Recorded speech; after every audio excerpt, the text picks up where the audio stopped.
All right, excellent stuff, everybody. Welcome back to Syothon. We're just about to start the run of Legend of Zelda Any Percent by vichisuki. No major glitches. I'm also trying to post a bloody tweet about it, and it won't let me because it's taking several minutes to upload a 30 MB video. Outstanding stuff. All right. So for this one, I'm just gonna make sure. Just gonna make sure that everyone's ready. You'll have to forgive me. I'm a little bit of a one-man band here, but okay, we are gonna kick it over to vichisuki. Just before we do, though, I do have some donations here. We had that door from Sonic Heroes donating $10. Says, thanks team, not a lot of respect in this business. Love your work. And we also had Kate Latte giving a very generous 25 burger and said, donating for Chess Cat on the webcam and also for Hello, Good Luck. Fantastic stuff. Thank you, everybody. And with that, we are going to send it over to... we're going to send it over to vichisuki with Legend of Zelda Any Percent, no major glitches. Enjoy, everybody.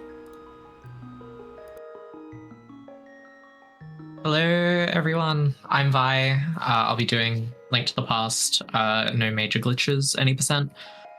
This is a very long game. It's like 2 hours-ish. So I think I'm just gonna get started and we'll talk while we go because they talk a lot in this game. So time will start when I press A here on the file select.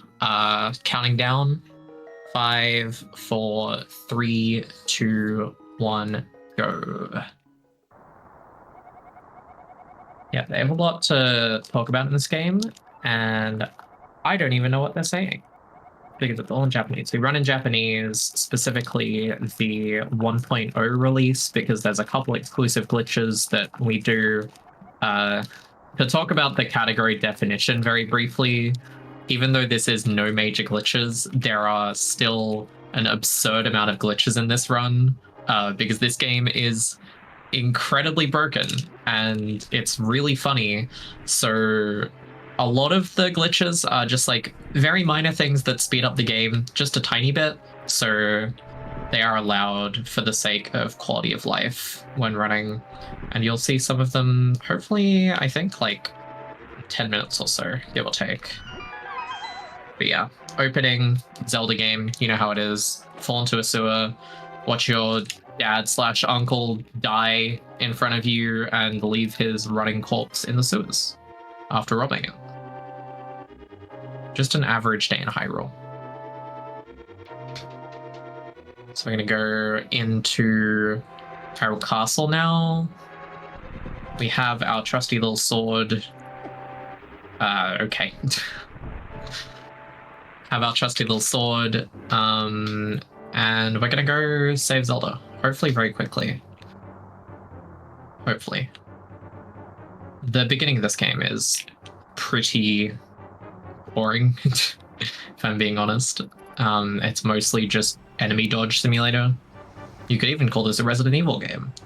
I can fill with a question here. Yeah, easy. So in a lot of games, running in Japanese is quicker because, and as is the case with this game, text advancing one character at a time. Japanese is a very short language when written. So that's like automatic time save there. Is it purely that, or is it because the release of the game, is it that exact release of the game, and the Japanese is sort of a byproduct of it? If that makes sense. This game was released at a point in time where like Japanese games came out before the English release and typically were like a slightly less polished version of all of the games that were released in the US. And as a result, you end up with a game that I believe it's like maybe 2 or 3 seconds faster, probably a little bit more across the course of a 2-hour run on Japanese. But this game, because it's the 1.0 release, I think the exact order of the way that we got things released was Japanese 1.0, Japanese 1.1, and then Japanese 1.2 and the US 1.0 are identical, just with translation, obviously. Oh, nice. That was really clean. But yeah, it saves a little bit of time, but we mostly run on this just for the glitch quality of life, because those glitches do end up saving a lot of time. Yeah, we've got Zelda now.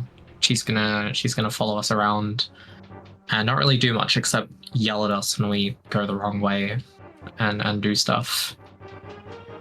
But yeah, I am talking a lot about like the glitches, and we're not gonna see any for a while, but after like the first dungeon, you'll see kind of like our staple glitch of the run. And it is a movement glitch, which is really cool. One of the memes that we have in the Link to the Past running community is that like the first 10 minutes of this run are so boring, so every commentary immediately goes back to the exact same topic, which is there's this one technique which saves 1 frame if you mash very specifically. Basically, Link walks in increments of 1 pixel, then 2 pixel, then 1 pixel, then 2 pixels. And what you can do is if you're walking left or up, if you mash perpendicular to the direction that you're moving, you will reset Link's momentum and he'll move 2 pixels per frame instead of 2121. So the faster you mash, you can save like maybe 2 seconds across the course of a 2-hour run. So it's kind of a meme, but it actually does matter at the top level. It's a trick called pumping, and it literally only matters for the first 7 minutes, I think. Is that mashing maybe, on a maybe D-pad? Slightly more. On a D-pad, yeah. So I'll like bring my right hand over and then mash repeatedly like the perpendicular direction that I'm going. Yeah, I'm trying to figure out how I would do that. I've got a SNES pad, and I'm trying to figure out how I would... I think I would try and go for the same way that I mash when I need to like hard mash, which is like you take a fingernail and you run it over the button repeatedly either side. Yeah, the issue is that like the D-pad on the SNES pad it's small as well. Yeah. And it saves 1 frame every time you mash that perpendicular button. So it's a fantastic trick. It's so good. We need to start getting turbo controllers. Okay, cool, I got it. That little section is scary because to save the most amount of time, you like throw the boomerang at the rat. But sometimes you kill the wrong rat and sometimes you just miss and you can't see because you're in the dark. So there have been several times where you just like throw the boomerang and then nothing happens. We go right here immediately to skip a little text box. Saves like 2 seconds. And that is the end of Escape. So we're going to head on down to our first dungeon now after they talk a lot more. There's so much mashing in this game.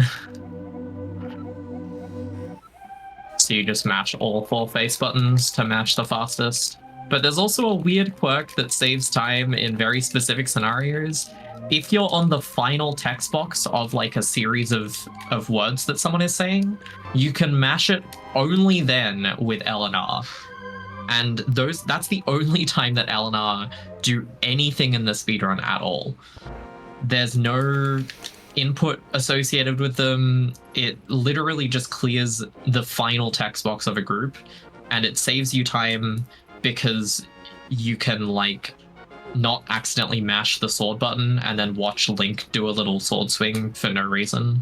It's so stupid.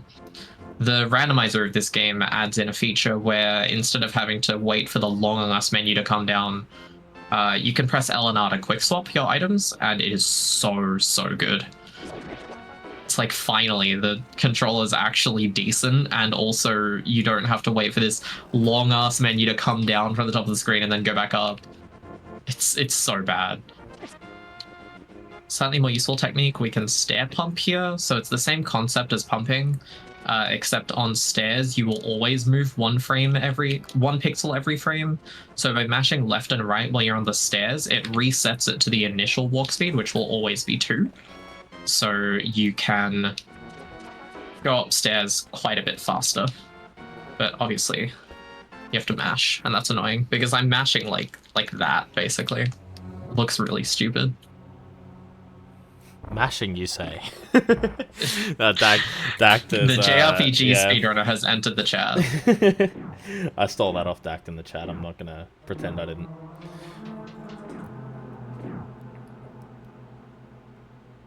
Yeah, but even if you had turbo here, I don't think it would even affect the run very much. It'd be like I can go up and get a drink of water.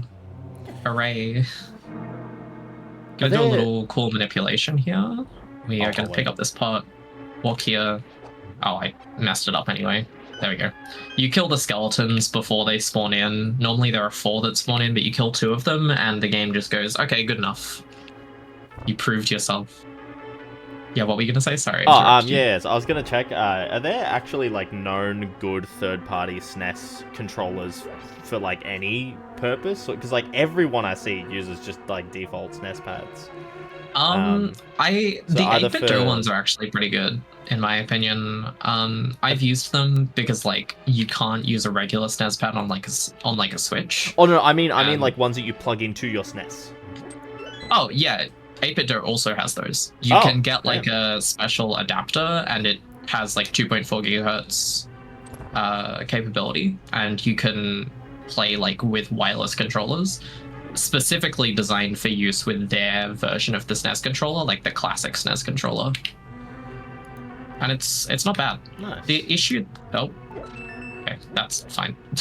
The issue that I have with like other third-party games, other third-party controls, is like the D-pad is just really funky sometimes. But this one is really nice. Head through the rest of the dungeon here. We're gonna pick up our first item. Second item, I forgot we have the boomerang. Here's the bow.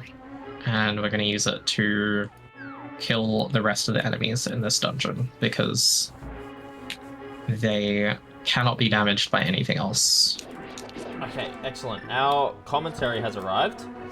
So I will get both of those players in. We will be having Sten and Insomnia take over. No, just Sten. Just Sten. Just Sten. Okay. Just Sten sending in, and he'll actually know what he's talking about. Excellent. I am on half a heart.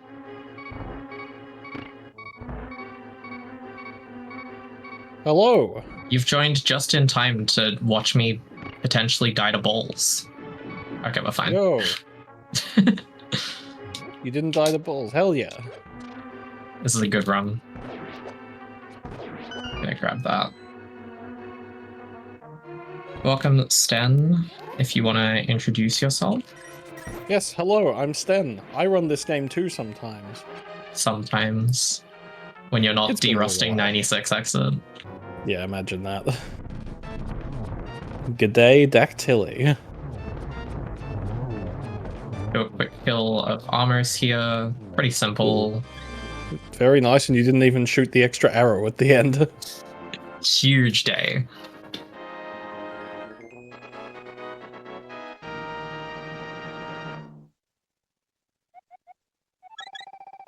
We are now going to pick up the boots, which allows us to actually move fast, continuing the, I guess, defining the Metroidvania tradition of giving you the boots, giving you a dash way too late. I mean, I'd hardly say this is way too late. Like, you should still have it by default. Okay, but you're like 12 minutes into the hour and 40 run. That's not bad in the scheme of things. I'm making fun of Hollow Knight. I'm gonna jump in and mention one thing before I fade off. I realized that so on my screen that I'm capturing, I can actually see Violet's splits. So we actually get secret behind the scenes footage here at the Syothon studio. So I can actually see how the run is properly going. But on the broadcast, you can see a frustrating pixel of the splits. And I'm going to leave it there. I'm not going to change it. It's in the top left of the feed. You can see that line of purple. That is, in fact, Violet's splits. Fantastic. So, yeah, that's a little bit behind the scenes, I guess, that I thought was funny to mention. I'm not going to be fixing it. Anyway, back to you. I feel like there's a chance nobody would have noticed had you not said anything. It's his stream. He can do whatever he wants. Yeah. It's not like these splits even matter. These are literally new splits that I made for 2024 because I don't want to be running against like an old PB. I'm gonna play a little bit safe here, and we're gonna get early bottles because Yeah, it is that's a marathon, and I have been doing it recently. Basically, you can get bottles in this game.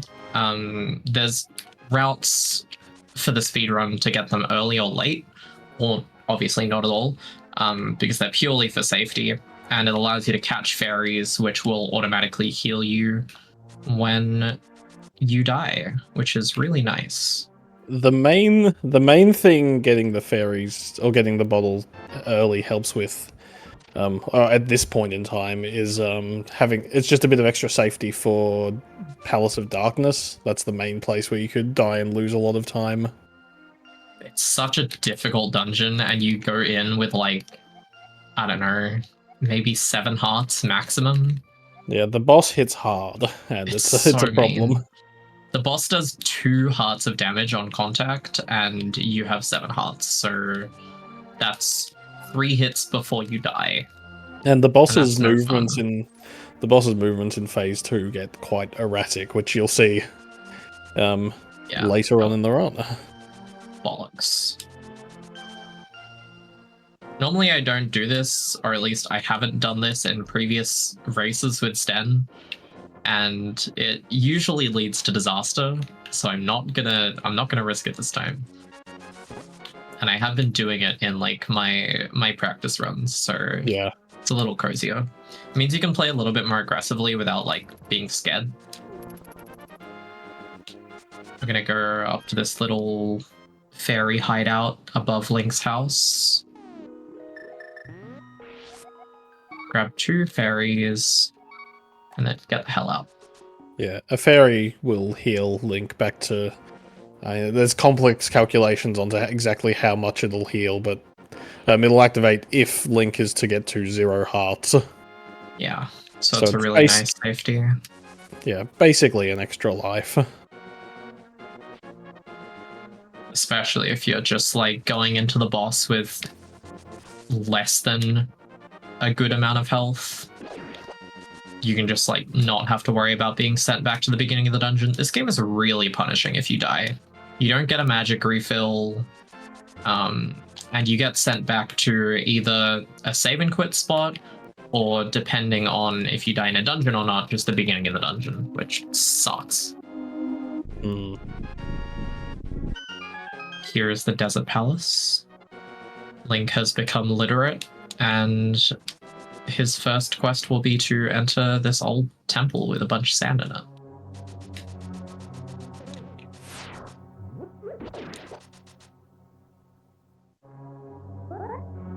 Alright, the sword's been in from the previous room.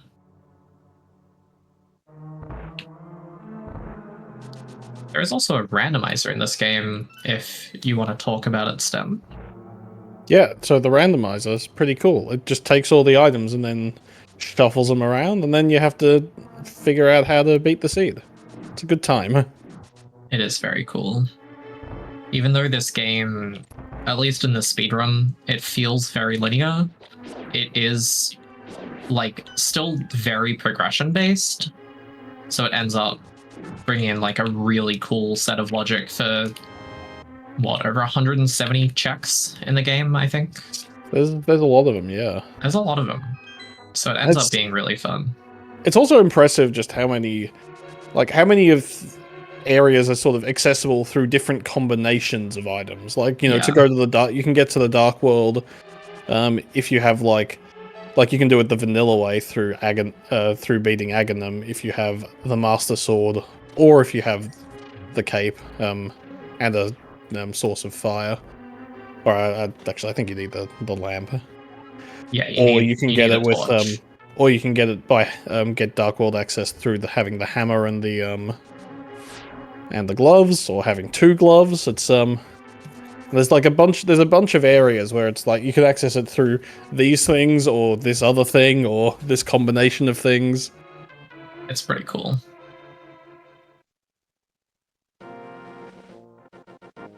even like when the devs didn't necessarily intend it, they were creating a really fun randomized experience because of the like combination system. Mm. I'm gonna do a little key dash here. If you line up on a pixel of a multiple of 4, you can dash directly into a key door, and it will allow you to just go right through instead of bonking on the wall. I got good Pope RNG there. Screwed it up though. Looks fine to me. Ouch. Gonna do another key dash here. Yeah, coming up is one of the more annoying bosses of the game, land molars. The boss that you yell expletives at. Should I go back first arrows? Maybe. It might not be a bad 22. idea. Yeah, I'm gonna quickly run and grab this pot that has a couple more arrows in it. Wrong one. I got them mixed up. You got magic for when you want to try setting these guys on fire. With the fire rod that I have. Just use the torch, it'll probably work. So I think it's each of these takes I think it's 4 arrows? 4 arrows. 4 arrows or like 8 sword hits. Or like 8 bombs. Thereof.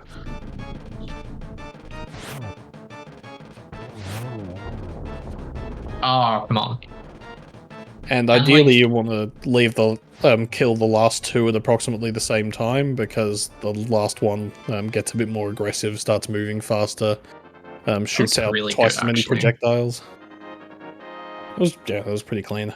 That was surprisingly good. I wasn't. And I saved a lot of arrows as well.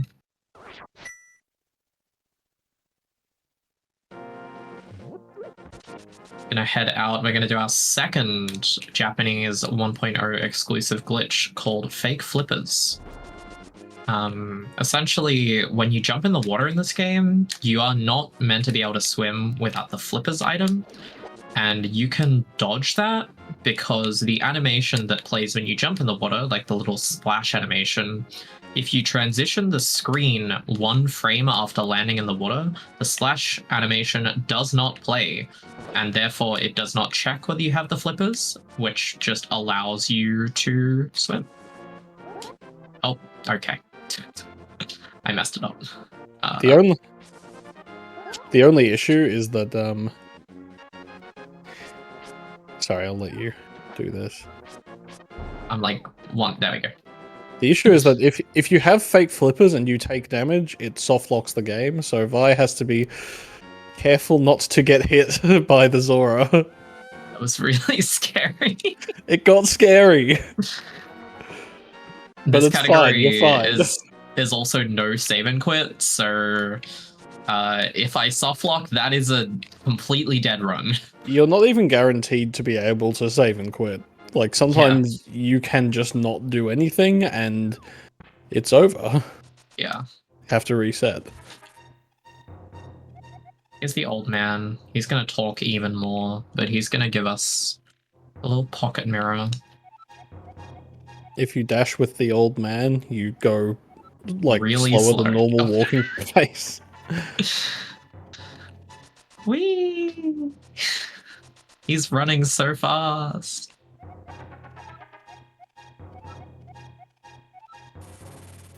But yeah, the mirror is one of the more useful items in the game, both for its intended purpose of taking you from the dark world to the light world, also for other intended purpose of warping back to the beginning of a dungeon, and it can be used to, in some cases, delete pushable blocks, which can save a bit of time. I'm gonna go give Grandpa a kiss.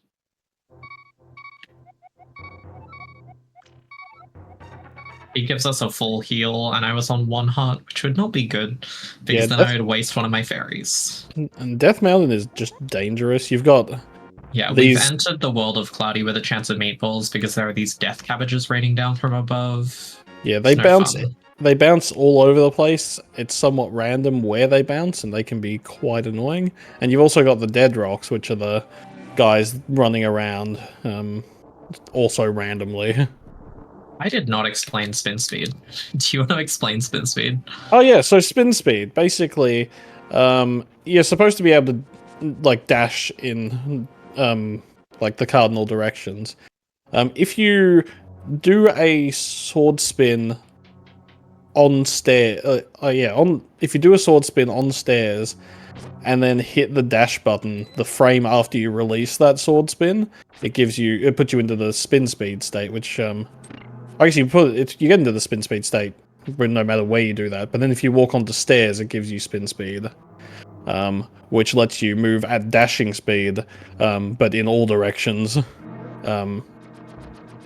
Like instead of just having to go cardinal in a single direction and stop, which can be very useful for moving quickly through larger screens where you'd have to take turns.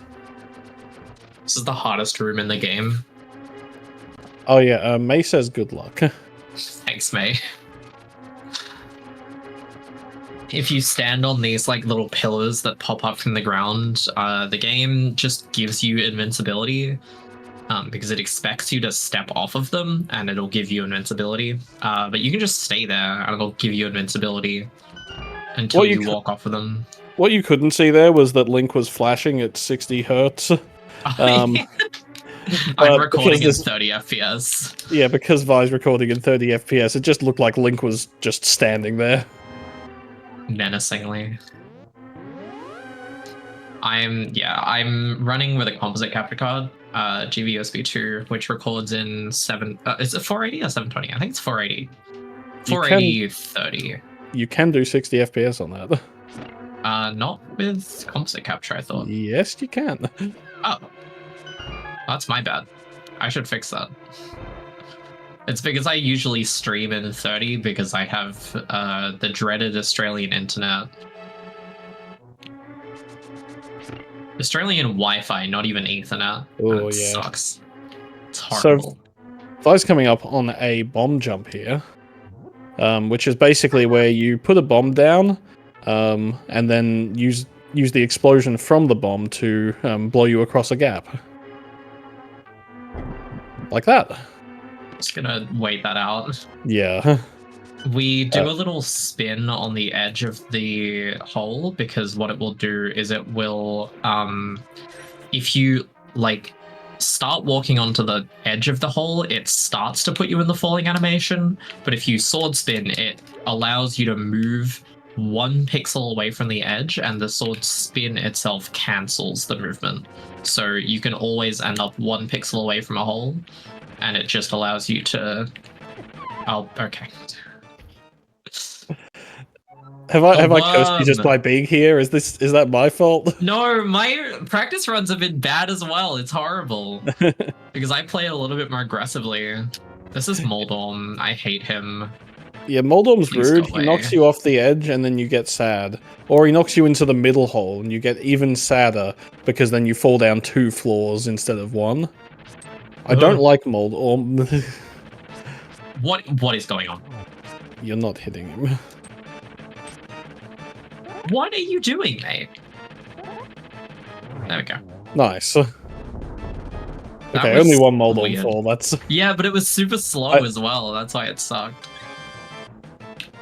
All right, I've had worse. I've had worse in marathons. You've seen it. You've been there. Don't check the ASM VOD for our Link to the Past randomizer race.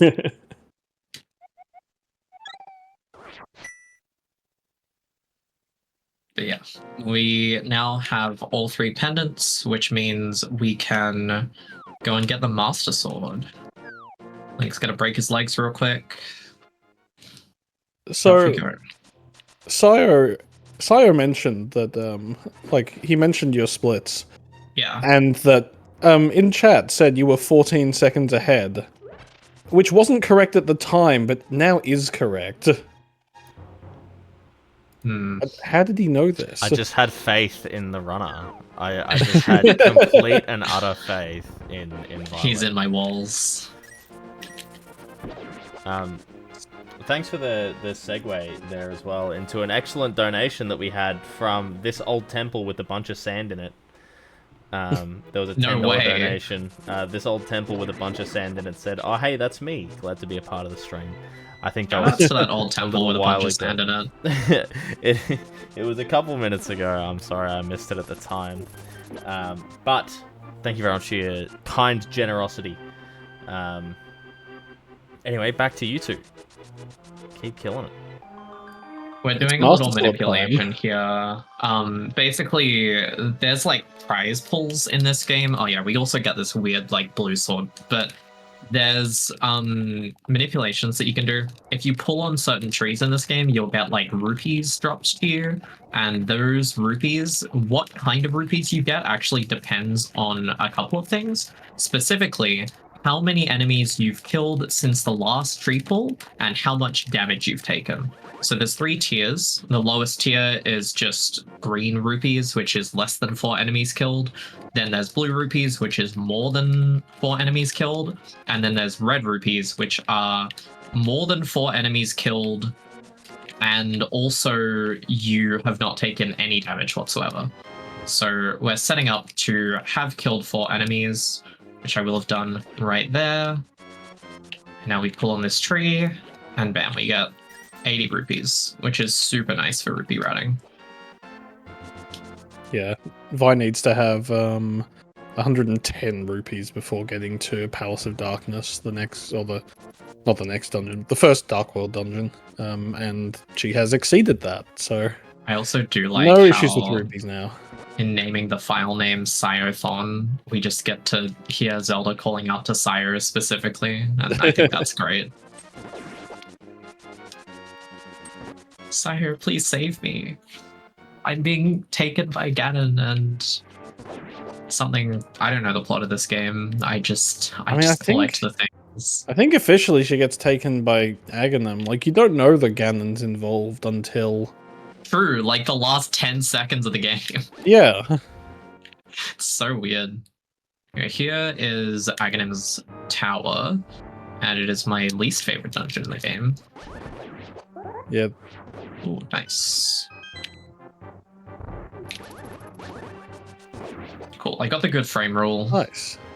You want to try and stay at maximum health for as long as you can in this dungeon, because you get like a beam projectile, and it's instrumental to a lot of strats that go on while you are here. But it is so easy to just take 1 hit of damage and then not be able to do like half the strats that save you a lot of time. So we're gonna in this room, if you fire a sword beam, it alerts all the enemies. Literally every single enemy in the entire room. It's so dumb. Oh my god. What are you doing there? Yeah. We're gonna... okay, that's fine. I prefer to do the next couple of rooms without sword beams anyway. I'm gonna do... What happened to my key dash? Wasn't there. Wasn't there.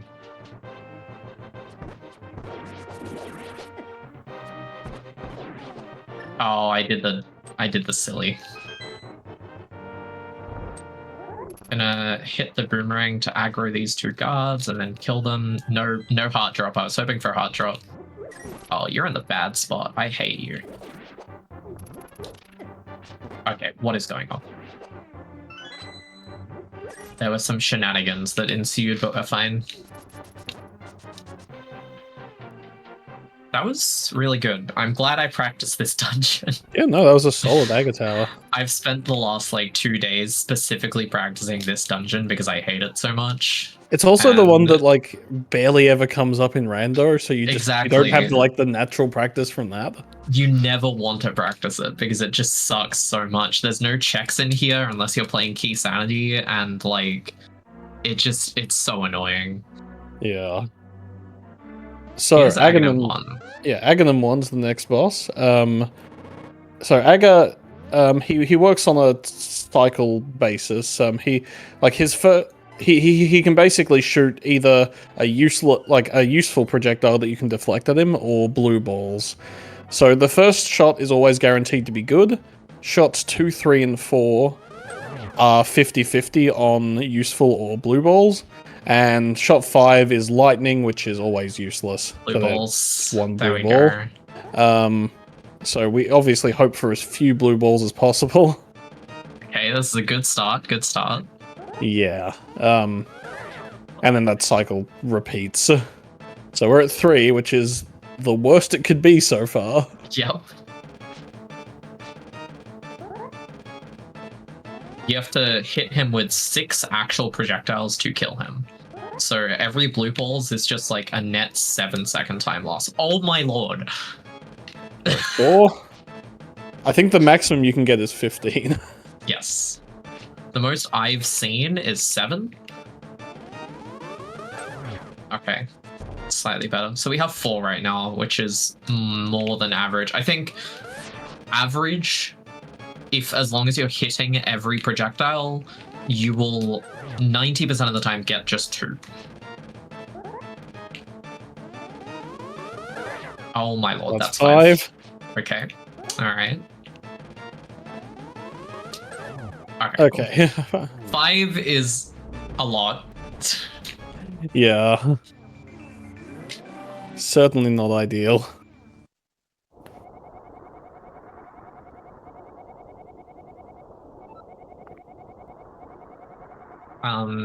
We have an old man in our head.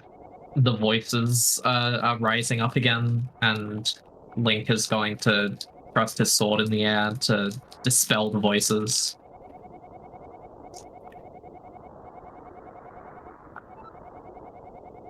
It's saying a lot of stuff. Yeah, there's a lot of text in this game. Yeah. There we go. So now we are in the Dark World. We'll do a quick little spin speed here, hopefully. Yep. That was really close. Yeah, I thought you were going to get hit. If you get hit, the spin speed state cancels. So I'm really glad I didn't get hit there. But you saw that you still have this like the spin speed setup, but you need to walk on the stairs to activate it again. Yeah, and I was nowhere near the stairs, so I'm not going to walk all the way back there. Yeah, a lot of the time, if you miss it or lose it, it's easier just to dash normally. So, fun fact, despite the name of this game being The Legend of Zelda: A Link to the Past, this is one of the only Zelda games where Link does, in fact, not travel in time.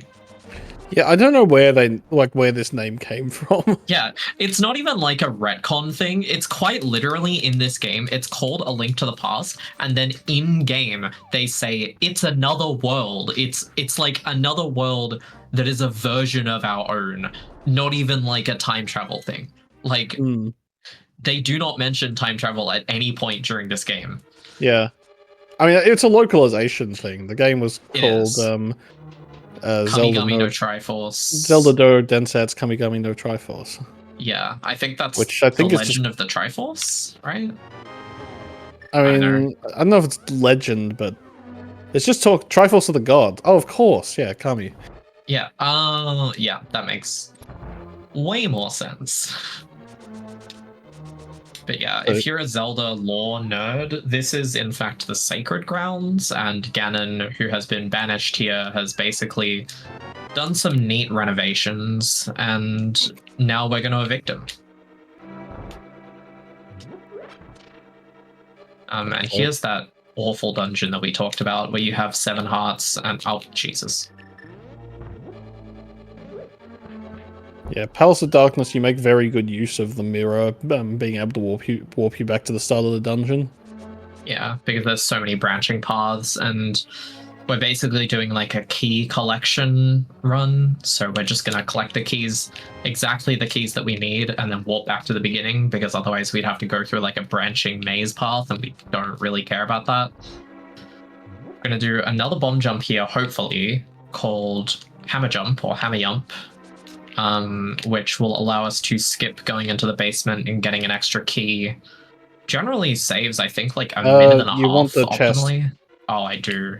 Okay, you can just fall. Oh, I was going to say just fall down or bonk back across the gap. Yeah, I didn't think about that. It's always that chest. You always forget about that one. No, you always forget about that one. Okay, I remember. I'm not allowed to use the Royal We in mistakes that I make, apparently, but... hopefully gonna do a bomb jump that saves, I believe, if done optimally, about 90 seconds. Yeah, it's pretty big. When I do it, it saves more like... Okay, that's 1 pixel too high. I'm just gonna hope this works. That's too high. That should be good. Nice. Nice. That was really fast, actually. I'm really happy with that. Normally I have to do more pause buffering because it is pixel perfect. Yeah, the pause buffering is just to align your position because you're on a bit of a timer with the bomb. Yeah. Like with you've got the floor disappearing under you, and once you've got the first bomb down, you're on a bit of a timer, like getting into position for that as well. It is frame perfect to place the bomb. Not frame perfect. It's pixel perfect to place the bomb and pixel perfect for where you stand to get blown up by the bomb. So it sucks. Oh, nice. You've got enough health for sword beams. Yes, thank God. In this dungeon, if you have sword beams, you save like having to do an entire start menu buffer, which is like 3 seconds because the start menu takes forever in this game. It's two menus because you'd have to switch to... Oh, well, there it goes. Oh, damn. I might... You have to switch to the bow and back. I might get some back here. No. There's a chance that there can be hearts underneath that pot, but not today. No, hearts are... It's the other similar room that has hearts. Oh, yeah, the one earlier in the dungeon. Yeah, the one that you don't go to in the any % run. Yeah, so we're gonna have to do an extra menu here and waste another arrow. Whoopee. You got 28. That's pretty good. Pretty good for arrows at this point. I would also like to note the screen is meant to be shaking, but again, capturing in 30 FPS does not include the motion, so you just get to see the wall moving really slowly. 2 arrows. Wow. A world record. I have my doubts that that's a world record. I'm sure someone's done worse. That was not great, but I'll roll with it. Ah, good enough. The idea here is less so doing it fast and more so getting to the boss with as little damage taken as possible. Yeah. Coming up. Yeah, so we've got Helmasaur coming up. Yeah, the big turtle that is really mean, but he has this really cool helmet. Yeah. That we're going to destroy. Basically, until the helmet takes 16 hits, and while the helmet's there, he can do like a combination of like he can move, or he can do his like tail attack, or like he can run back and forward. He can do his tail attack. He was really nice to me today. Yeah, actually. That was pretty good. Yeah, once the helmet's destroyed, he can sort of do all of those things at the same time, and it gets far more dangerous, but he was fairly passive there. Yeah, he was very nice. He didn't even move from side to side, because if he moves from side to side, you can't shoot arrows at him, and arrows do the most amount of damage. I believe it's 8 sword swings or 4 arrow shots.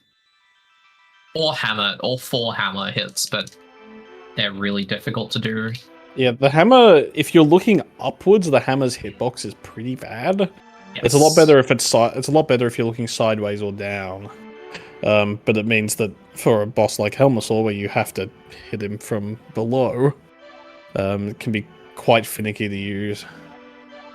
Yeah, you have to, and also Helmasaur's hitbox in that boss fight, like once his mask is gone, that little green orb has a tiny hitbox. So you can just barely hit it with the hammer if you're holding out your sword.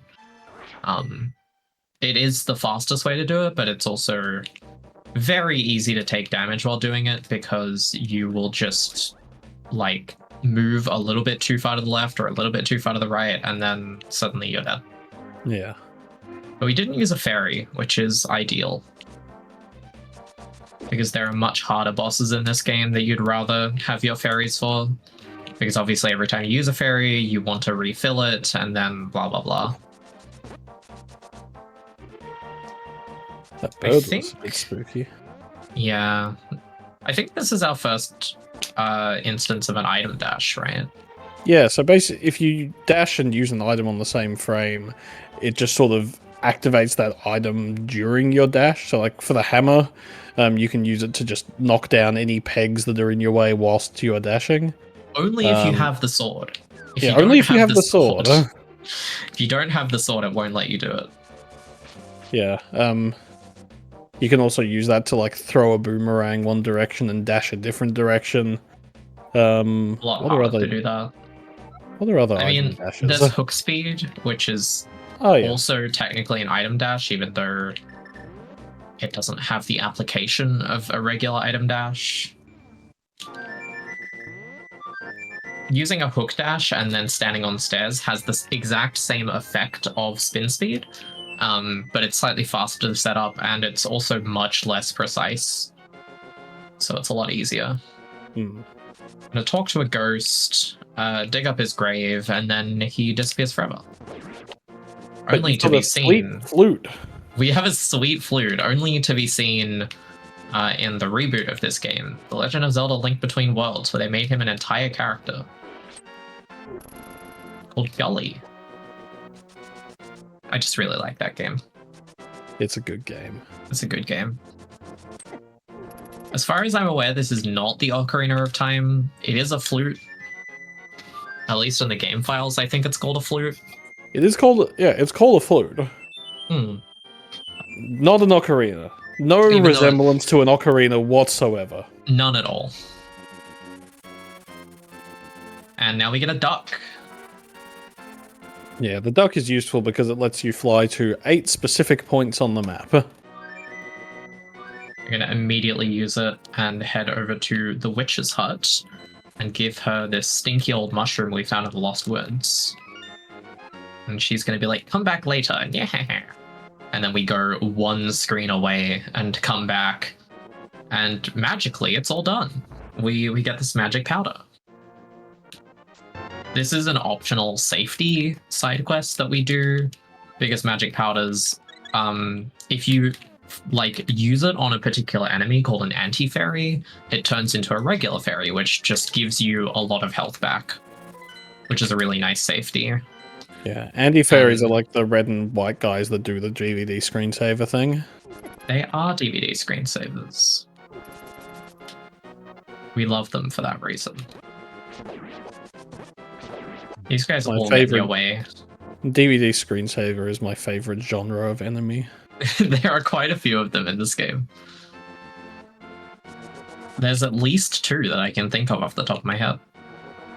Oh yeah, and we'll be seeing them in this run. True. Do another quick item dash here. Saves like maybe half a second. Just looks cool. Okay. There's a high chance that an enemy can just pop out of the bushes there. And depending on what kind of enemy it is, you will either kill it immediately, good, or bonk off of it, bad, no fun. Here is Thieves Town. And it's probably, at least in Rando, I'd say it's probably my favorite dungeon. It's very straightforward, and I like it a lot, and you can do it with basically no items. In the speedrun, it's kind of bland. It doesn't really have anything going for it, in my opinion. The boss fight's kind of fun. The boss fight is fun. It's a scripted boss fight, so you can do it the same way every time, provided you're hitting them on the same frame. Also, if you enjoy throwing flashbangs at your CRT, there's a really cool glitch you can do. Which I might show off if I feel like destroying Sayo's bitrate. We'll see. Yeah, we got bits to spare. Me kicking the window that controls the stream's bitrate. This is harmful Hellway. Yeah, this room Hellway that is full of harm. It's evil. But we're gonna come back down later and hopefully get an anti-fairy to give us some health back. Fun fact, the locusts do... 2 hearts of damage. 2 hearts of damage. Which means that if Vi takes another hit from one of them, she is dead. They also move in very fast, hard to predict patterns. Yeah. They're very rude. They're very mean and very rude.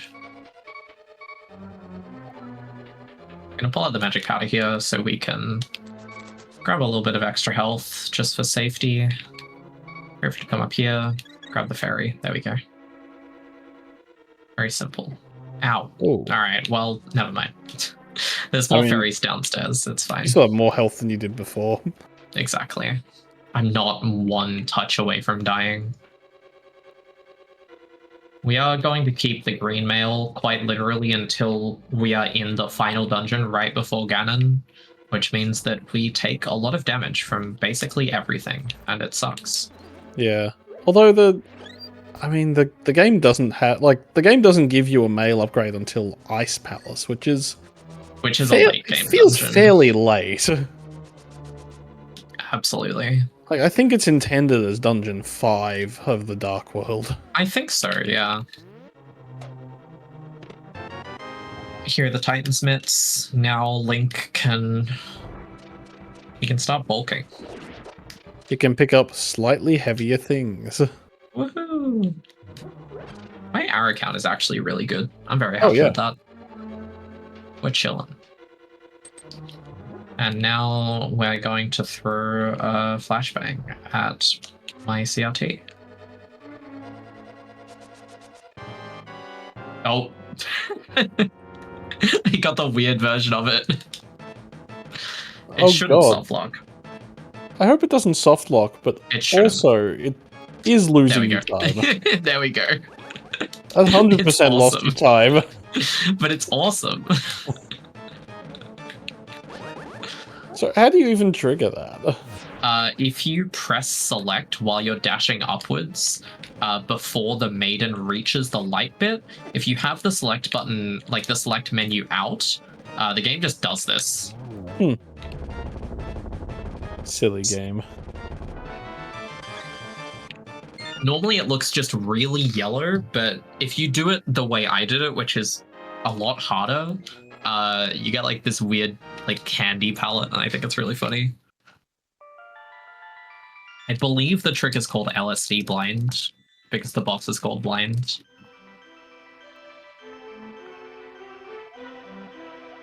I do like that Sayo is canonically the protagonist of this game now.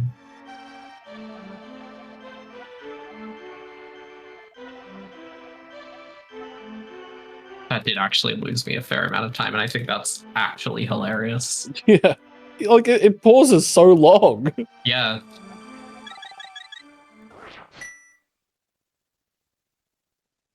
It's awesome, though.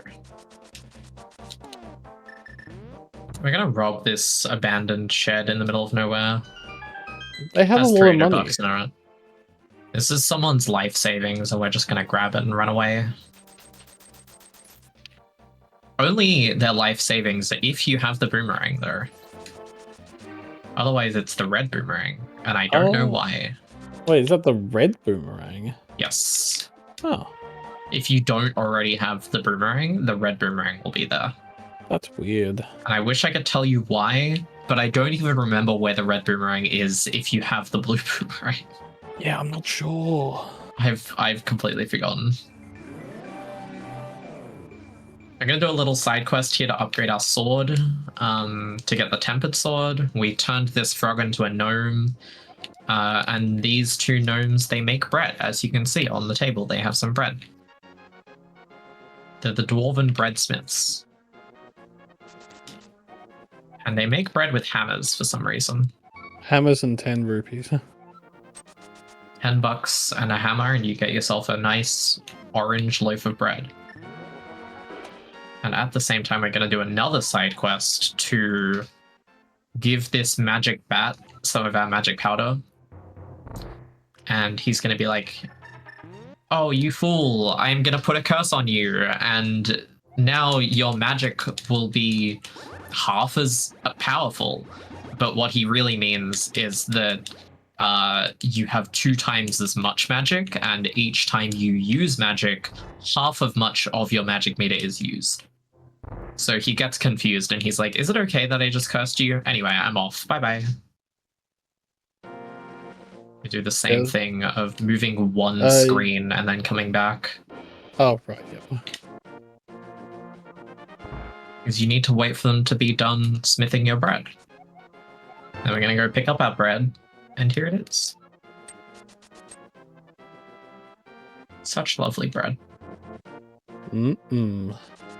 I'm going to go back into the Dark World. I'm going to try and do a frame perfect trick that saves, like, half a second. I messed it up. If you dash in the right position, you can, instead of bonking off the fence, simply not bonk off the fence and keep going upwards. It is... Oh, I know what I did wrong.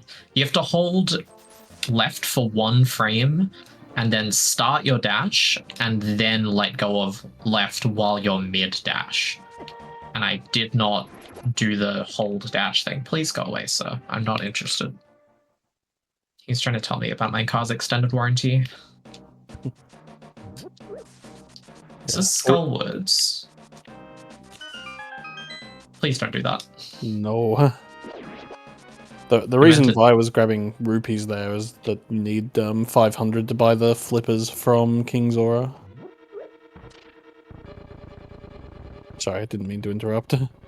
You're good. I'm gonna push a statue here. That was the ideal cycle. More or less. I meant to just press up once. I'm silly. I'm gonna grab that big key, we're gonna head on out of here, and then we're gonna do a bomb jump to grab the fire rod, and then immediately head to the back of the dungeon. Grab the bombs. Yeah, unlike many of the dungeons, Okay. in Skullwoods, the only thing you actually need the big key for is the big key chest.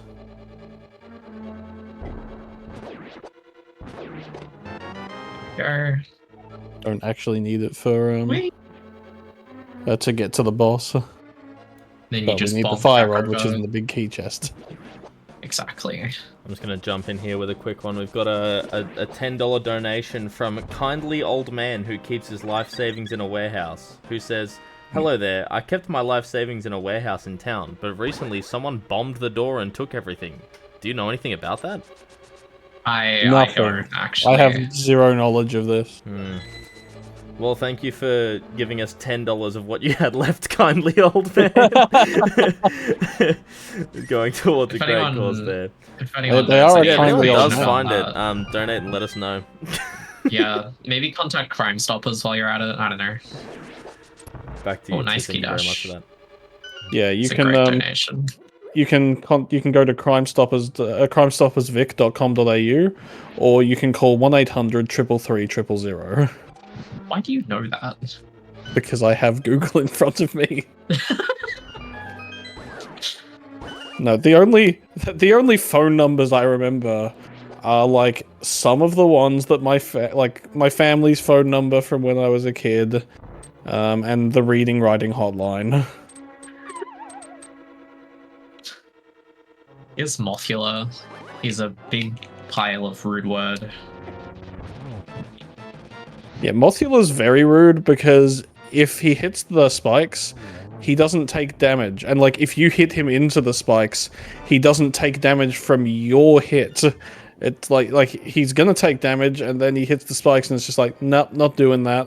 No damage Basically, instead. the way it works is that he's programmed to take 0 damage from spikes.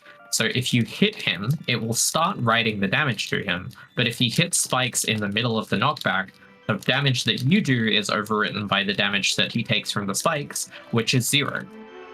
Which is really good for a boss which is in a room full Surrounded of by spikes. spikes. Just could not be more spikes. Yeah. I mean, I guess the intention was like, because he flies around, the idea is that if he gets hit by spikes, he won't take damage. But then later in the game's development, they programmed it so that no enemies take any damage from spikes unless Link hits them into it. So, like, what were they thinking? Literally, what were they cooking?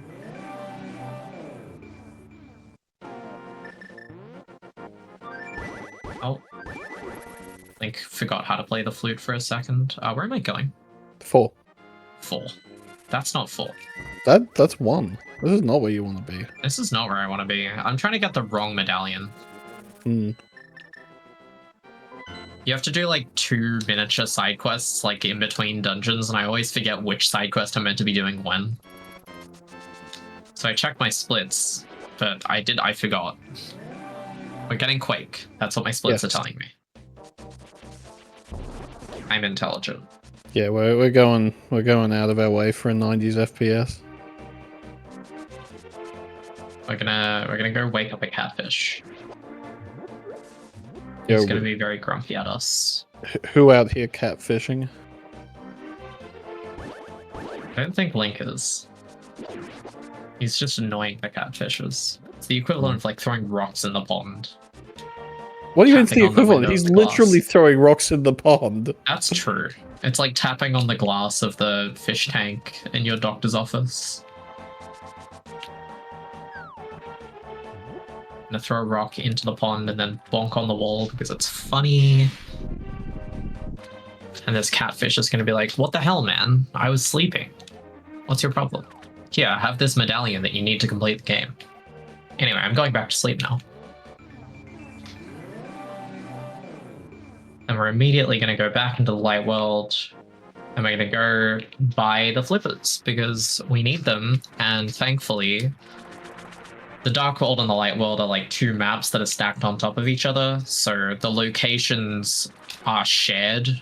So if you're in the dark world, you can immediately go back to the light world by using the mirror. And the catfish and King Zora happen to just be at the same place. So we do them at the same time.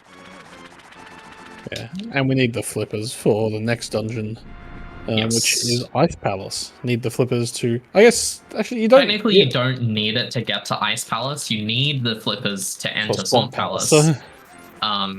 But that's... It doesn't matter, because you need the flippers to beat the game glitchless anyway, even though fake flippers is allowed in the rules. Yeah, you need flippers in order to actually get into the water inside Swamp Palace. Yes, otherwise, because there's no transition that allows you to like do the fake flippers trick within the dungeon of Swamp Palace. So we have to do it manually. Wrong way. Press right instead of left.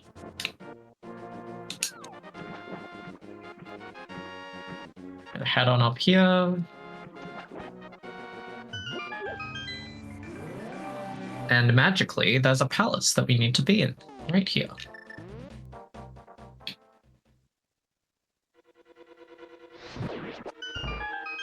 This is Ice Palace. It's pretty fun to do in both rando and in speedrunning, in my opinion, because there's a major glitch. No, it's not a major glitch. It's a minor glitch. If it was a major glitch, you would not be allowed to do it. It's a glitch that allows us to skip a large majority of this dungeon, which is legal in the No Major Glitches rule set. There's 2 different ways that you can skip a large part of the dungeon. One of them requires an item that we don't have and is not allowed in the No Major Glitches rule set. But the one we're going to do is another example of a bomb jump, which will allow us to skip pretty much the same amount. But this time it's legal. We're not breaking the law. I'm going to throw this bomb in that corner, and it's going to, at the same time, hit those blocks up and break the floor. We're going to kill these 2 skeletons in a particular way. It allows you to one-cycle them. Nice. You're only able to kill them with the bomb if they are at current in their knocked down state. But they share that value, so as long as you knock down one of them, you're able to kill both of them at the same time. But here's IPBJ, Ice Palace Bomb Jump. Basically, the Maybe. point of this bomb jump is to get through this room while the orange switches are still up. There we go. Nice. Because having them up now is... Oh, Alright, never mind. at least you got fairies. Yeah. That should be fine. I don't think so. Oh, Yes, it is. never mind. I think wrong. Yeah. There's a couple different lineups for that trick. You can either... What's the word? What you're looking at is you're looking at the amount of pixels that are visible under Link's feet. And if that amount is 0, or if the amount is 0, you can either have the sword touch the bomb's shadow or be 1 pixel away from it. If it's 1 pixel visible, then you can only be touching the shadow. And if it's 2 or 3, then you have to be 1 pixel away from the bomb. That's the exact lineups. And I did a big silly, basically.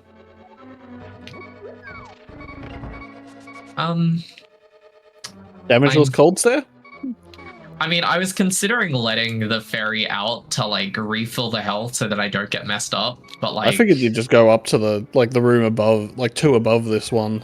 Yeah, but to that's get slow. Fair. I'll just do damageless cold stare, it's fine. Yeah, yeah. So this is cold stare. Cold stare is annoying because there's things that fall from the roof and can damage you even after the boss is dead. Oh, I had that. If I was standing like 1 pixel further to the right, I wouldn't have died.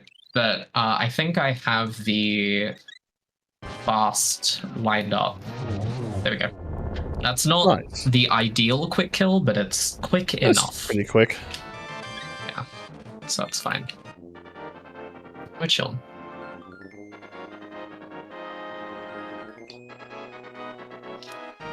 And they're gonna talk for ages again. Yap, yap, yap. Damageless asterisk cold stare. Asterisk. Terms and conditions apply. Please read the privacy policy.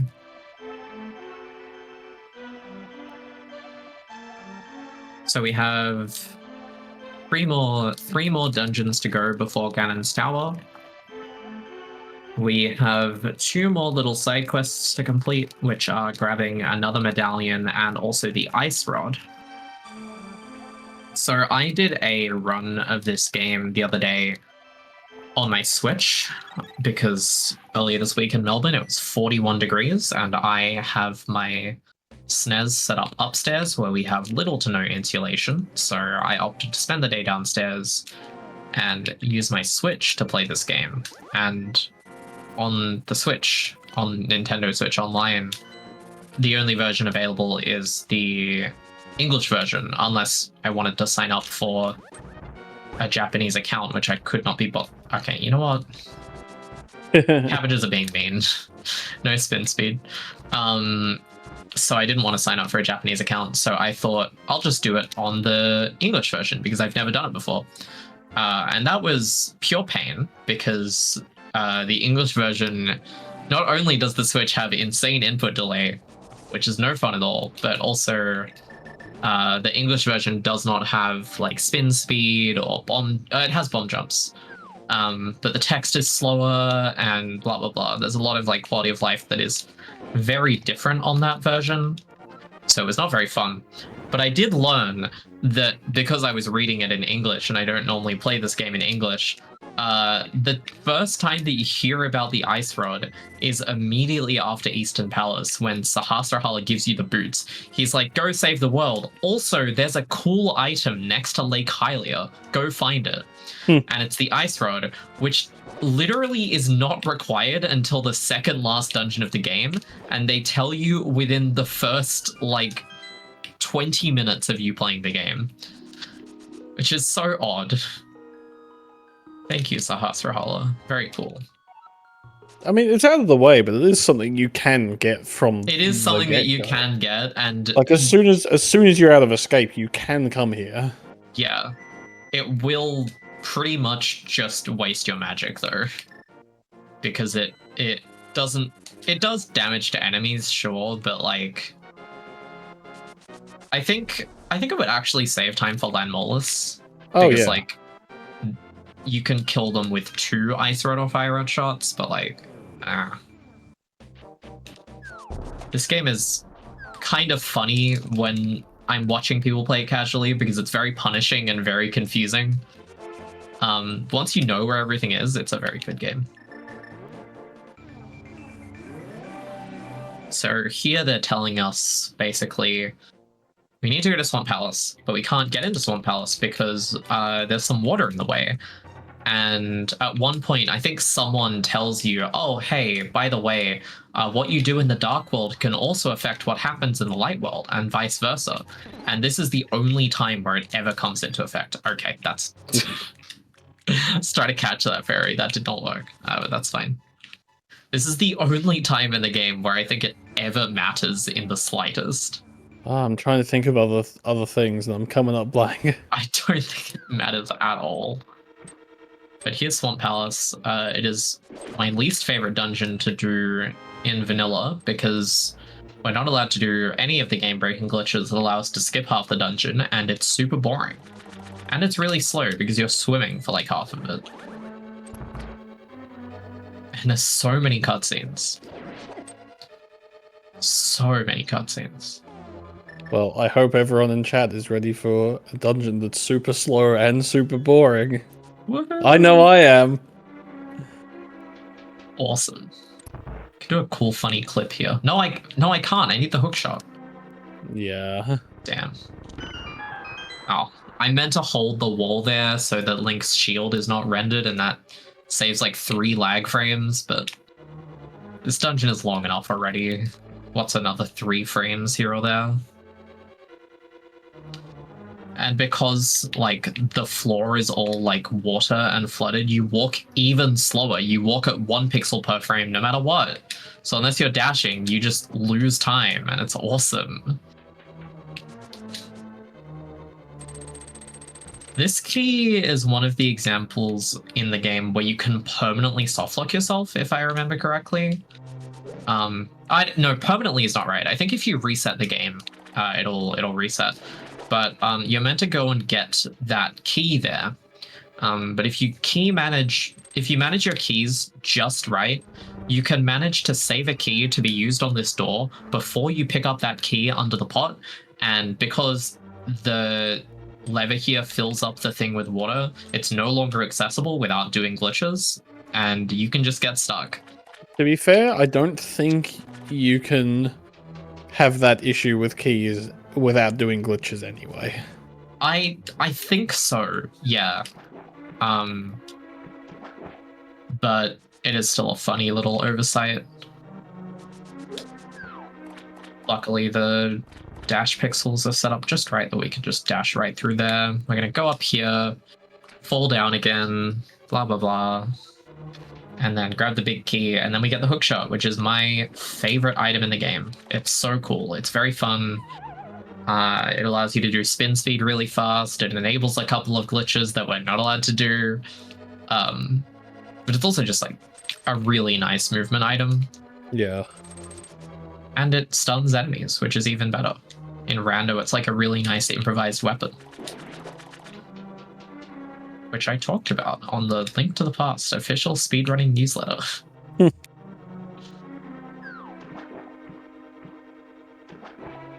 I need to have a look for see if they've done the article on PAX.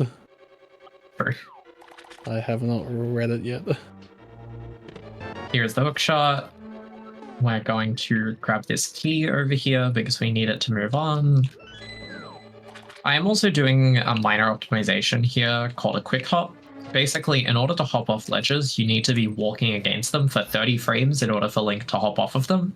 However, if you have the boots, you can just tap A, and you will essentially clip 1 pixel forward, which automatically places you in the jumping state, which allows you to hop off ledges without the 30 frame delay. So if you're doing it for every ledge, it'll save, like, you know, maybe a couple seconds across the run. Very easy optimization to add in. Yeah, no, you need to just tap A. Yeah. The issue is that with glitches, when you involve glitches, because it offsets you by 1 pixel, you can sometimes not be able to do a clip if you quick hop, which is really odd, but that's very niche. I also have ran like major glitched versions of this game. The 80% category, 80% major glitches in this game is optimally done less than 2 minutes long, and if you're doing it casually, it'll be like maybe 3 minutes tops. It's very simple, but I've also run all dungeons swordless, which is a really silly category where you skip getting the sword entirely and you have to beat all of the dungeons in the game. And it's fantastic, and it's one of my favorite speedrun categories ever.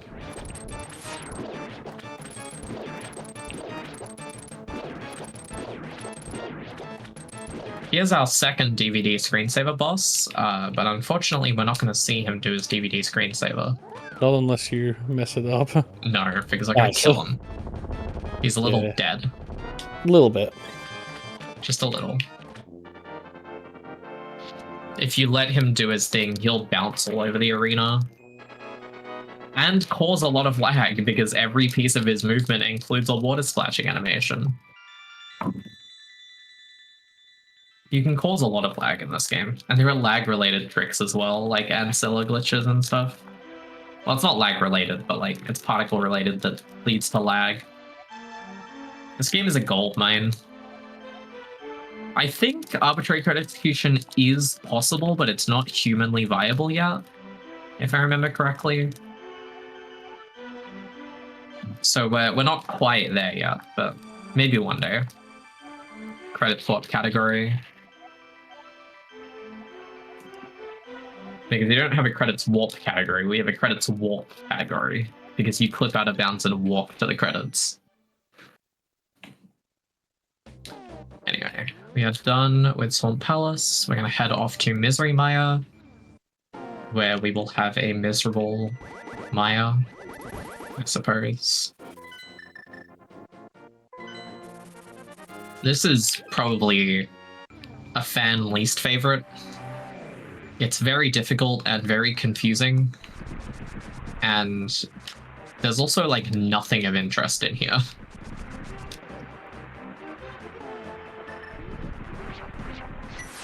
This is the reason why we collected the medallions, so that we can unlock 2 of the late game dungeons.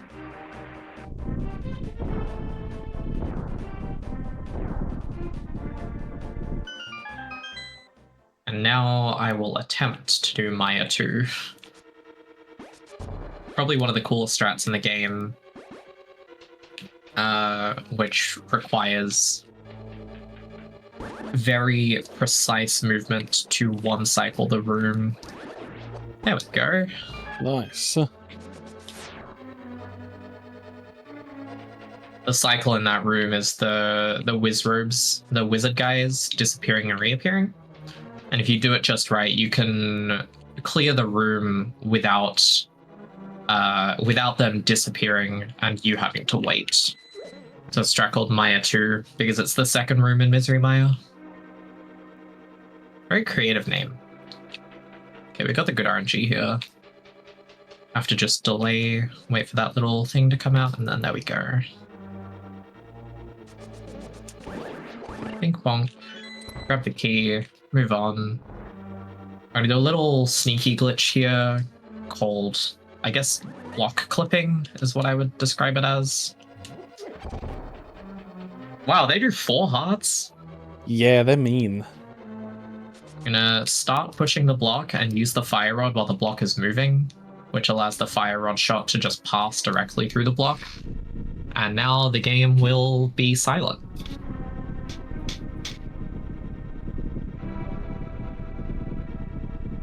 Because I'm recording in 30 FPS. Sponsored by GV USB 2. Not really. I don't think they exist anymore. We are not sponsored by GV USB 2. That's unfortunate. But we are sponsored by... I couldn't think of a good one. Sponsored by Mad Cats? That'd be awesome. We do actually have a sponsor, which is Gamers Outreach. which is what the whole event is raising money for. Yeah, not Mad Cats or GV USB 2.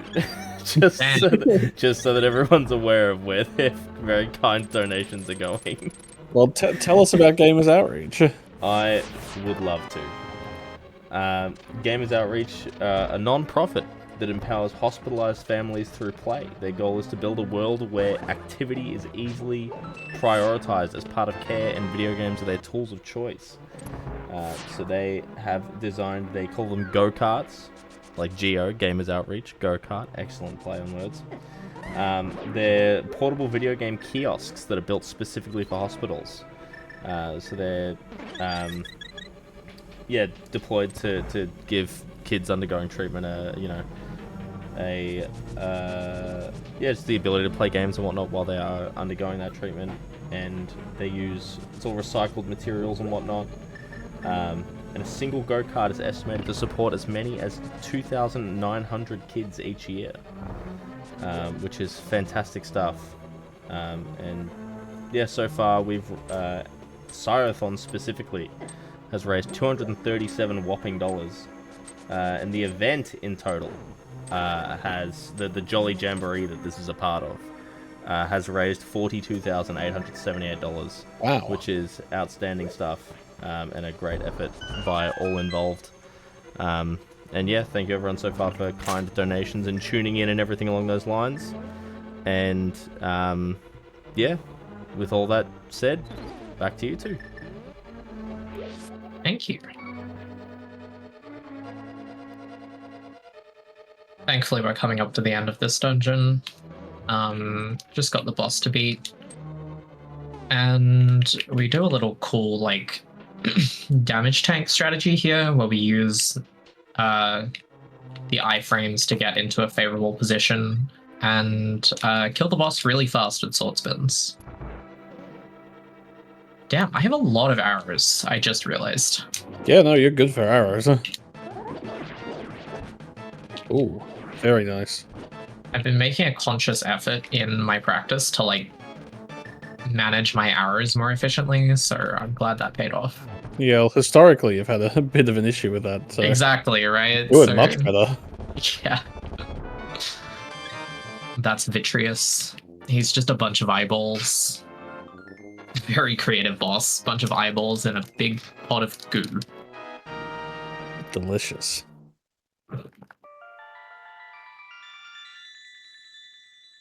There's also another silly strat that you can do. There's an item in this game called the Cape, and it basically turns you invisible and invulnerable for as long as your magic meter can sustain it. But if you mash the sword button, for some reason your magic doesn't go down as fast as it should. So you can just become this invincible, non-moving, like, sword-spinning maniac and kill the boss really, really slowly, but weithout wasting any resources. It's not too bad if you've got, like, the tempered sword. If you have the master sword, it's pretty slow. I think normally I would do it in rando if I had, like, really little equipment, and it just takes forever, and it looks really dumb. But you're not taking any damage, so that's good. Yeah, you're successfully killing the boss, and that's significant. I am so glad that dead rock got sent at an angle and not directly forward, because I would have been stuck. That would have been no fun.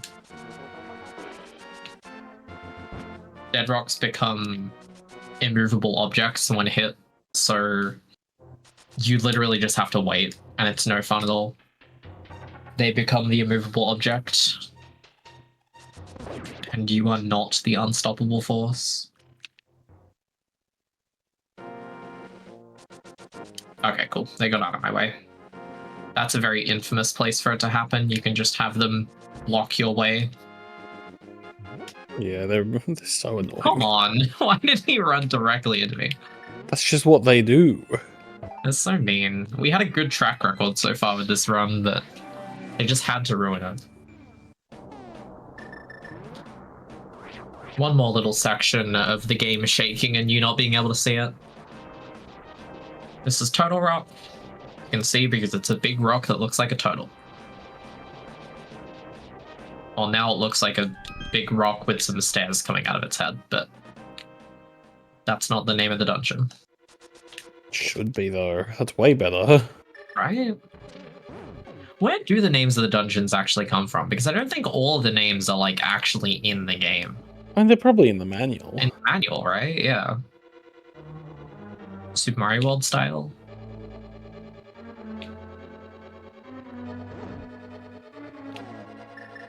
I'm going to use the fire rod here to light up all these torches. And normally you're meant to go all the way around. And in that time, the torches will go out. But if you hookshot, you can fall into the void, respawn, and then just walk through.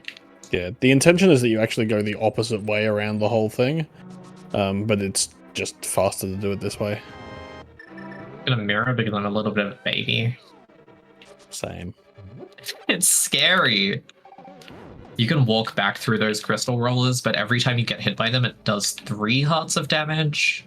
It's only 3. I think it's 3, but like they're so hard to dodge. You did see me using the hookshot as an invulnerability method. For some reason, while the hookshot is extending, you take no damage. So we abuse that in a couple of places to... Can you die? Okay. We abuse that in a couple of places to gain invulnerability. That was not very nice. Yeah. Oh! That's fine. We have a backup fairy. Yeah, you got 2, right? I got 2, yeah. Oh, wait, do you? I do have 2, yeah. I will actually just verify it. Yes. Okay, yeah. No, so I remember you going to grab one of them and then not. How did that not hit you? You haven't got the chest yet. No, I haven't. No, I need to do this room again. Well, there go my 2 fairies, but it's fine.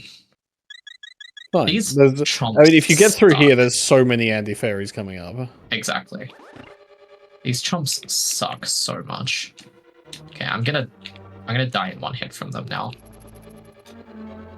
Buddy, can you... Oh. They're so mean! Alright, we'll just do it again. That's fine. That's fine. Let's chill. They do 3 hearts of damage, and they bounce all over the place in unpredictable patterns, and there are 2 of them. And this is the only room in the game where they appear. And it's a mandatory room. It sucks. I mean, I guess it's good that they don't appear more. Yes. But I wish they didn't appear at all. Yeah. There we go. Nice. That's what you're meant to do. You're meant to use the pillars' invincibility to just walk through them, but that's hard. Luckily, we can just get our fairies back in the next room because there are 4 anti-fairies all in a row. And they're very polite, actually. They just do their DVD screensaver thing and they're out of the way and they're very nice. And then they come and say hello when you're leaving the room and you can just get a free fairy. Free 4 fairies, in fact. See, there they are. They're polite. They're not hurting anyone. Yes. Oh, and a free fairy there. Nice. Prize packs in this game work really weird. And what I'm referring to is, like, what prize you get after killing an enemy. But specifically, I have been doing a very long manipulation. It's not a hard manipulation, I should mention. But the idea is that this dungeon you take a lot of damage in intentionally. So you manipulate the prize packs so that you can get a fairy here naturally. If you do not have the magic powder, you'll still get a fairy here, like almost guaranteed. This next room is RNG, so I'm gonna pull out my fire rod in case things go sour, but there's a chance. Okay.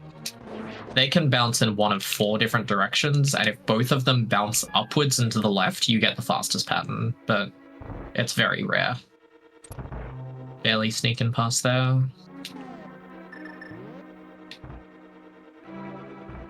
This room is also on a cycle because rooms are loaded. The rooms are loaded if they are geographically 1 room away from the next room. So this roller will continue spinning even though I'm not in the room yet physically.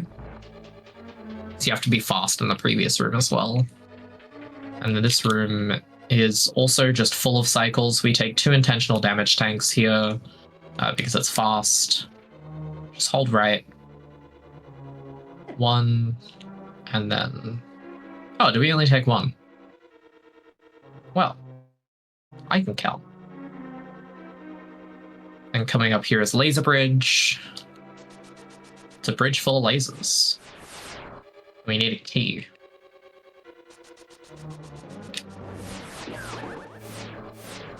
You gonna go for the safety door? I'm fine. All right.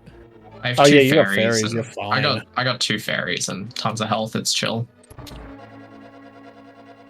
I'm gonna do a fun little strat here that looks really impressive, but it's actually really easy. It looks so cool. You do an item dash there, and with the Cane of Samaria, it does something. It like starts the block explosion while you're mid dash, so it allows you to do some really silly location jukes. Here's Trinex. He's got 3 necks.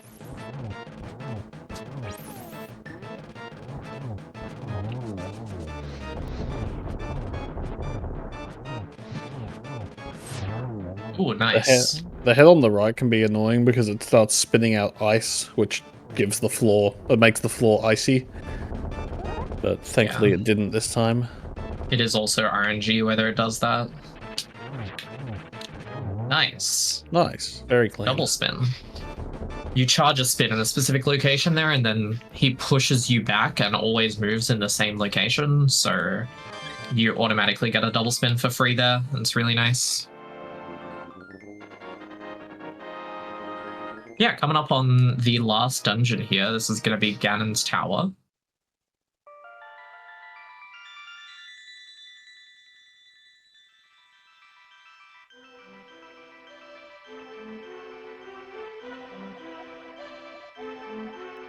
Talking to Zelda now. All of the maidens previously had the exact same sprite, and now it's Zelda. It's magical. Almost like this is the second last dungeon. It's incredible. Ganon's Tower is like a 10-minute gauntlet of like a boss rush and basically just like a 7-floor tower of enemies. Whee! You can do spin speed there to save like, I think it's maybe less than a second, but it looks really cool.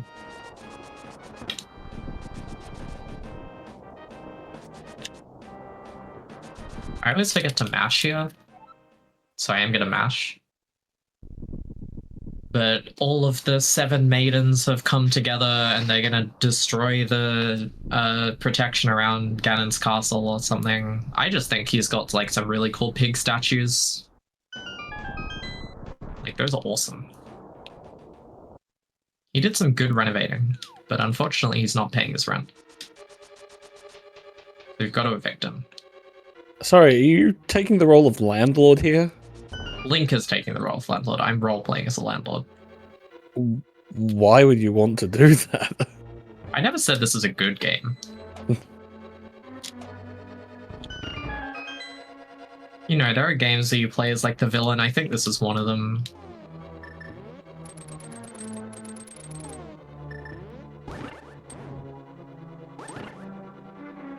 Normally I messed that room up. That was really nice. You can also save a menu here if you have sword beams, because you're meant to menu to the hookshot. Doesn't matter though, because you need to menu to the hookshot next room anyway. You need to menu to the hookshot.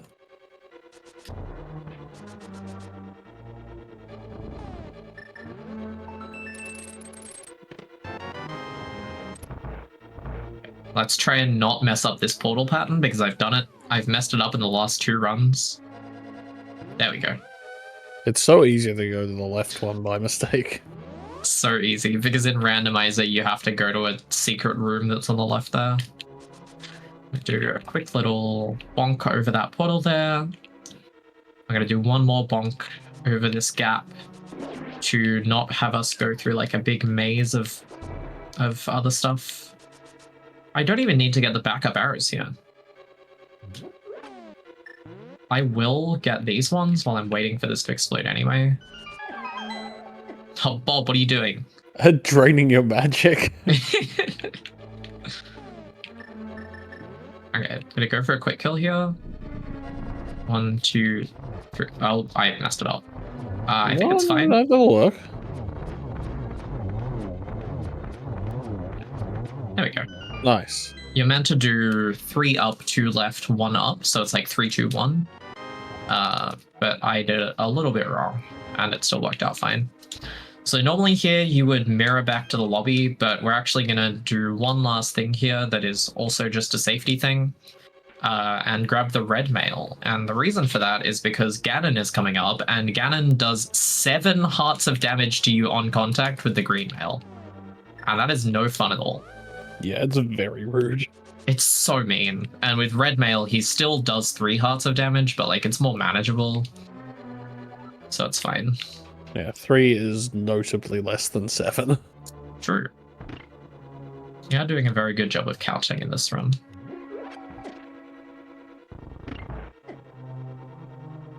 These are mimics, and they move. The red ones specifically move in the opposite direction to where I'm moving.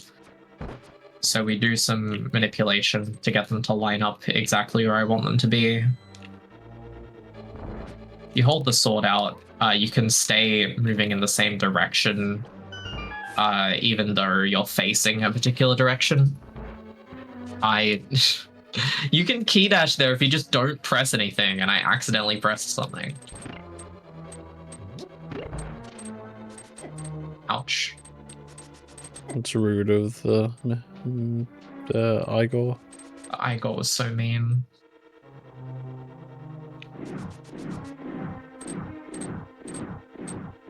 You have to be very careful there, because if you get knocked in, if you get hit by any of those cannonballs, you immediately get knocked into the pit. That's no fun.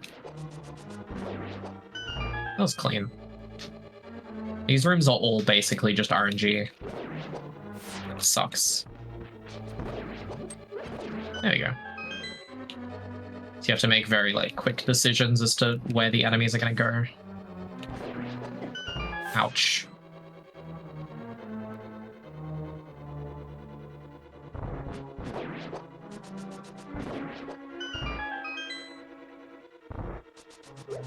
Oh, he normally moves a little bit further, but didn't want to today. That's fine. We are gonna grab a backup ferry here, just for free. And then this is Land Molus 2.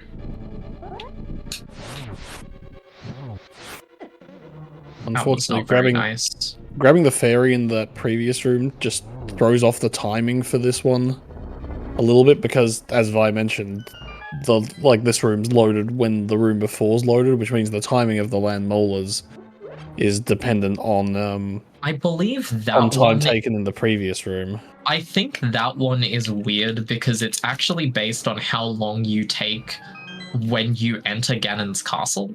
That one is more on like an RTA global timer, but that's like the only example of that. Really? That one's based on the previous room. So like if you grab the fairy, it messes it up. If you just dash through, it's the same pattern as usual. I must have been told bad information then. My source is that I made it up.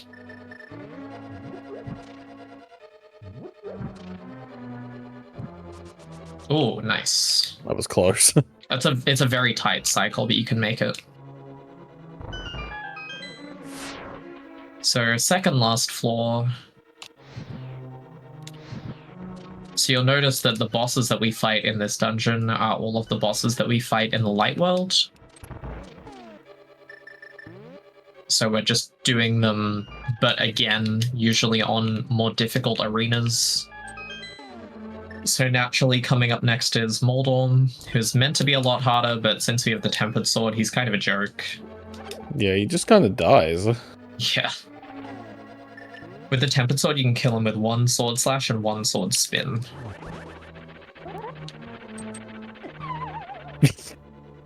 Alright. I made fun of him too much. such a pushover. He's such a pushover.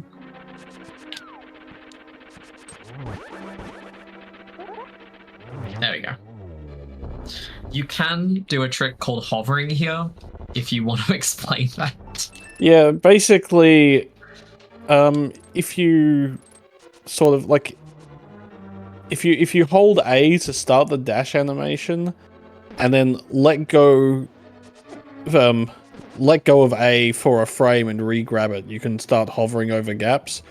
You need to hold A for less than 30 seconds, otherwise you actually start a dash and then would fall.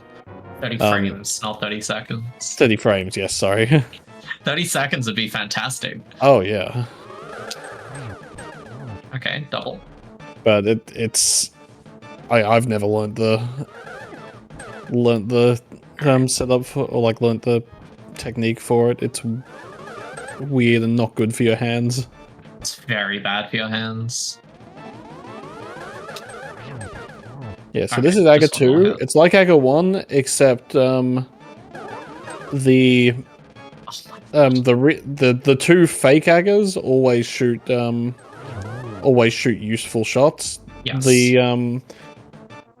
The real Aga shoots a real one, and then it's 50-50 on whether it's real or blue balls on the next two shots, and then a real one again, and it's like that four shot cycle. So thankfully it's a bit less RNG dependent than Aga 1, but then the positioning is also random and can screw you over a bit. So we are going to be doing a little glitch here. If you've played this game casually, you might realize that we're missing an item. Yeah, normally it's intended that the silver arrows are required to beat Ganon. However, you can get by without them. Once you get to the last phase of Ganon, where the silver arrows are required, if you hit him the frame before he's about to teleport, he will still take damage. So the easiest way to do that is with a sword spin, because you can like keep that damage hitbox there for a while. Dude! What are you Man, he's doing? teleporting. So it's random how much Ganon teleports in this phase, and he is not happy. Oh my god! I believe he can do it up to 8 times, but it felt like more. That felt like 12. That felt like 12. I did At least a he's being cycle kinda skip. now. Yeah. I did a cycle skip to skip the first, to one cycle the second phase of the fight. Yeah, Vi's got a glitch there called, which is torch glitch. Basically, what's supposed to happen is that both torches go out, and you have to relight both of them to be able to hit Ganon. Instead, if you relight the first torch before the second goes out, then you can avoid having. You can make it so you only need to relight the left torch, which saves on magic, saves time. It's just nicer. But yeah, what Vi's doing here is starting a sword spin when Ganon's about to teleport in order to do damage, and she needs 12 hits in order to finish the fight.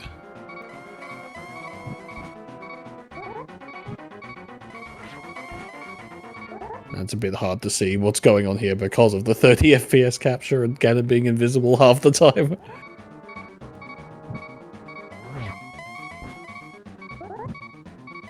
There we go. Nice. That is actually kind of a scary fight, because those pits will restart the fight if you fall into them, but time will be when the mosaic happens. I'll call it out. Time. Nice. That is a PB. That's a real PB? Yeah, it's a real PB. Don't take this the wrong way, but I thought your PB was better. Yeah, I thought it was too. That whole Turtle Rock flip-flop was disgusting, but I mean, I think it's a PB, right?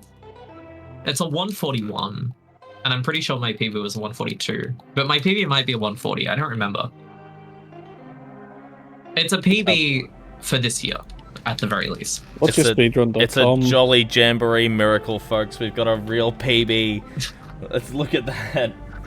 I was actually looking it up on speedrun.com because it looked like it was crazy pace. But yeah, there's the one on speedrun.com is like 148 or something. Yeah, that's incorrect. Yeah, that's an old one. I just never submitted my other one because I forgot to and I can't be bothered. Well, now you've got a fancy marathon run that you can submit as your PB. Marathon look at run. that. Yeah. Woohoo. Look at A fancy marathon run sponsored by GV USB 2 and no one else. Outstanding work. That's actually I'm pretty sure that is a PB. Yeah. I think I split slightly late. Yours is showing as 141.39. 39.9. This is an auto splitter, so it will be 100% accurate. Okay. Yeah, mine was like half a second late. That's epic gaming though. Epic gaming. Yeah, well done. With that, we didn't have many questions from chat, but I have questions. I also forgot to mention the 5-word description that you gave for your game is classic run but done slow. I forgot to shout that out at the start of the run, and now in retrospect, that's very funny because of what just happened. That is funny. Okay, so with no major glitches, because there is sort of a list that is decided upon for like what's allowed and what's not. Do you have any hot takes on glitches that you think should be allowed but are banned, or are allowed but you think should be banned? Like, how is that a major how's that a major glitch? How's that not a major glitch, etc.? What's your hot take there? If you are curious, if you go to the Link to the Past speedrun.com page, you can click on the rules and all of the glitches that are allowed. It's no major glitches, and it's like, this is the list of rules that are allowed, and it goes off the screen with the amount of glitches that are allowed. But there is one glitch of which happens in Ice Palace. It's called Icebreaker. It requires the Cane of Samaria, but it allows you to clip through a wall, basically, which is maybe the reason why it's not allowed. I think that's more of a hot take. I think it should be allowed. The cooler take is that there's a glitch that you can do in Swamp Palace that would just make the dungeon 10 times cooler, because there's any kind of glitch or any kind of cool trick in Swamp Palace. What you can do is you can clip through a rail, which is already kind of done in the speedrun, and stand on water and then walk through the water and grab the key without having to drain the water. And it would save I think 20 seconds if done optimally. It's nothing major, but I think it's really cool, and it looks really cool. The main routing mistake that would cause that glitch to maybe be less popular is that in order to do it fastest, you need the Cane of Samaria, and the Cane of Samaria is intended to be found at Misery Maya, which is the third last dungeon, and it's a lot more difficult to do if you did it earlier in the run, because you'd have much less health. But you can also do it with bombs, so you can just do it and it would save 15-20 seconds, and it's easy. It's great. I think it should be allowed, but I digress. I mean, that would also break the rest of the dungeon, because you could do it for left side as well. Exactly. Yeah. I mean, I'm specifically thinking left side. It would save time. But yeah, no, it would cumulative save maybe 20 to 30 seconds, because there's 2 applications of it. There's one at the place where you can permanently lock yourself out if you do it incorrectly, and then another place that just saves 15 seconds, and it's nice. But yeah. Excellent. Cool run. How did you get into this game specifically? So I think in 2017 or 2018, the randomizer community for this game started to pop off. So there was a randomizer race at GDQ in 2018, which I watched, and I thought, this game is really cool. I started watching a lot of randomizer content first of all, and I had played the any % run of this game because it's very short. It's 3 minutes long, but I never played it all the way through. So I played it all the way through. I was like, this game's pretty good, and I want to play the randomizer version of it. So I played the randomizer, and then naturally from playing randomizer, because you're going fast already, I was like, okay, let me do regular no major glitches 80%, because it will help me in general with like routing and general movement and optimizations. And from there, it was just like, they're two very natural hand-in-hand categories. Like, you can learn randomizer. At least 90% of the room strats in randomizer you can learn just from playing the 80% no major glitches run. But also randomizer is fun because you'll enter a lot of dungeons and places that you won't normally have the items for in regular 80%.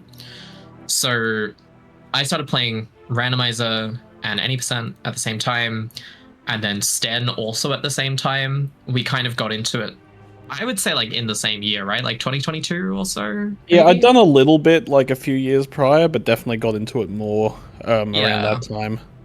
So then it was like, oh, cool, I have a friend to run against, and also I have like a natural like fun outlet, which is the randomizer, and then like a competitive outlet, which is like the actual 80% run. So it just came very naturally, and it was very fun. Yeah. Excellent. Well, yeah, Cool thank you very much for jumping on and showing your true gaming power by getting a PB live at Syothon, live in the studio. Excellent work there. Now, the people have been asking me. They've been absolutely hounding me all run. They want to know, where can we see more vichisuki? Where, you know, where's the action? Yeah, I stream from time to time on my Twitch channel. It should just be in the name below my webcam, vichisuki, vichisuki. It's my name on everything. So if you look for me, that will probably be me. I also do Hollow Knight speedruns. These, like this game and Hollow Knight, are the two games that I've been focusing on speedrunning lately. Yeah, and then if you're interested in Link to the Past speedrunning, this is one of the oldest speedrun games that there are. It's been out, I think this game came out in, what, 96 or 95, something like that. And people have been speedrunning it since the game came out. 91. 91, sorry. I thought it was 90. Oh, Aggie's saying 92. I thought it was 91. Okay, Maybe maybe it's the English 91 in version Japan. is 92, 91 in Japan. Yeah. It's older than I am. It's older than I am too. There's a lot of things. Yeah, it's a very like beginner friendly speedrun, especially for 80% no major glitches and 80% major glitches. So yeah, if you're interested, check out the speedrun.com page. The Discord server is also very welcoming. And yeah, if you're curious, then hope to see you there. Excellent. With that, I'll let you two go. We've got another game to set up. We gotta keep it moving here at the Syothon studio. But again, outstanding work, and thank you so much for to you and Sten for coming on and putting on a great show. Thanks for having us. Yeah, I'm going Thank you to for having eject us. you from the call. Goodbye. Goodbye. Catch you later. Excellent work from the two of them. That was fantastic stuff.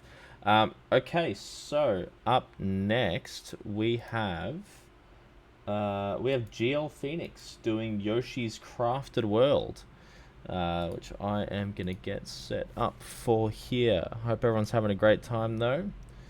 Just one moment. Sorry, everybody. Let's get this one set up. Outstanding.